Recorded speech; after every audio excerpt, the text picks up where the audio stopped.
Martial तारस YouTube channel पाहटा set खन और इन पाहटा set खन सनाम को सगुन दाराम और जोहार। मार्शल तारस यूट्यूब तालाते सनाम को सगुन दाराम पेया और तेहें मिट नवा वीडियो इदी करते से मिटांग नवा इनफॉरमेशन इदी करते अपनी बड़ाई चेक किया। ओना दो हुयुग कना अब होला जहां 14 सितंबर 2022 साल झारखंड रेना कैबिनेट जहां दो अब जेएमएम और कांग्रेस गठबंधन सरकार मेनाया हेमंत सरकार माने हेमंत सोरेन नितो मुख्यमंत्री मेनाया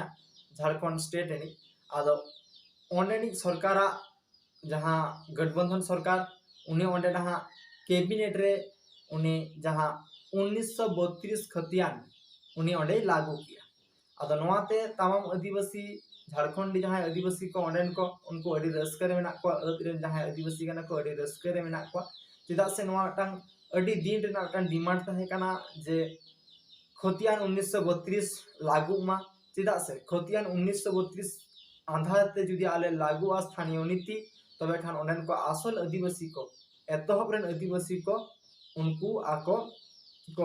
डेवलपमेंट हुई दाड़िया आको सरकारी सुजोग सुविधा को नाम दाड़िया और बांखान सरकारी सुजोग सुविधा को वंचित कना। आदो ओना नहा होला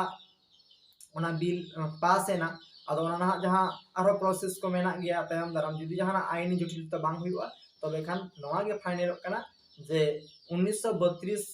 साल रेना खतियान आधार तेगे ओंडे स्थानीय नीति लागुआ। नुआ मांग दो स्थानीय नीति दो लागू कना विभिन्न खतियान रेना आधार ते जहां लेका 1985 जहां रघुवर दास उनी 1985 ये रेना आधार ते खतियान रेना आधार ते उनी ओंडे स्थानीय नीति लागू रेना लैला से कराव लिया और बांग ओना मांग दो 1964 को सेम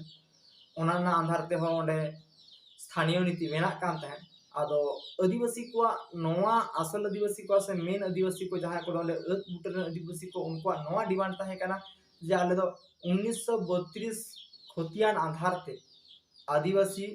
ओंडे जहां स्थानीय नीति ओंडे बेना आदो नोआ रे नहा अडी गोटांग संगे आदिवासी को बात दाड़िया और बांग एटा जाति को जहां उनको को बात दाड़िया अंडे झारखंड को मेनखान उनको लगी तो होते नाम झारखंड सरकार कारण अकोय सरकार हो बाय खोजुआ जे झत्तो सरकार के नोडे दो भोट रेना खेल कना भोट नाम रेना टांग धंदा कना आदो उनका लेकाते अकोय सरकार हो बाय खोजुआ जे इnya विपक्ष रे हड़ को चला चन और बांग इnya भोट से इnya कुर्सी न्यूज माने चाबा मा नोंकरा दो अकोय बाको खोजुआ आदो उनका लेकाते होयतो ओना लगी तो किछु पॉइंट दो ना सरकार बेनावा बेनावा और बांग बेनावा कदाय आया उइहर ते होयतो बेनावा का गे आदो नोंका लेकाते उनी होयतो किछु क्राइटेरिया तहे दाड़िया तायम दाराम माने 1932 साल रेन तायम दाराम को लगी होयतो किछु पॉइंट बेना दाड़िया जे नोआ आधार ते को सेन लेनका ओनन को माने उनको आदिवासी को दो ओना आरक्षण और बांग संरक्षण को नाम दाड़िया और फाइनली तबे नोआ दो गोटा कना 1932 ना आधार ते खति माने जहां स्थानीय नीति ओना और ओनाते अडी तमाम आदिवासी को रस्क कना कारण चेदा से जहां आसल आदिवासी सेदाय रेन आदिवासी उनको नहा झारखंडी कना को जहां एतहब रेन उनको नहा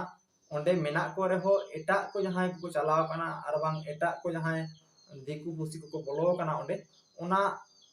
ओंडे अडी संगे कना को और ओना ना चाकरी नौकरी और शिक्षा ना लाभ आको को उठाविया।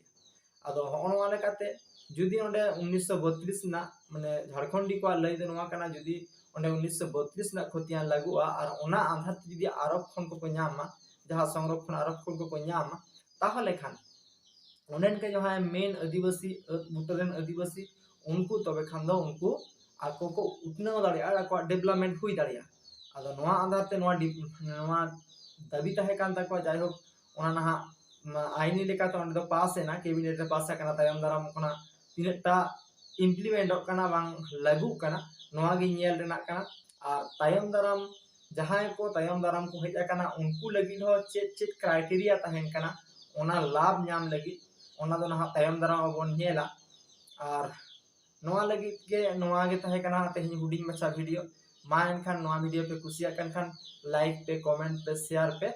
और नोआ मार्शल तारस यूट्यूब चैनल सब्सक्राइब करते मा एनखान सलाम को जोहार।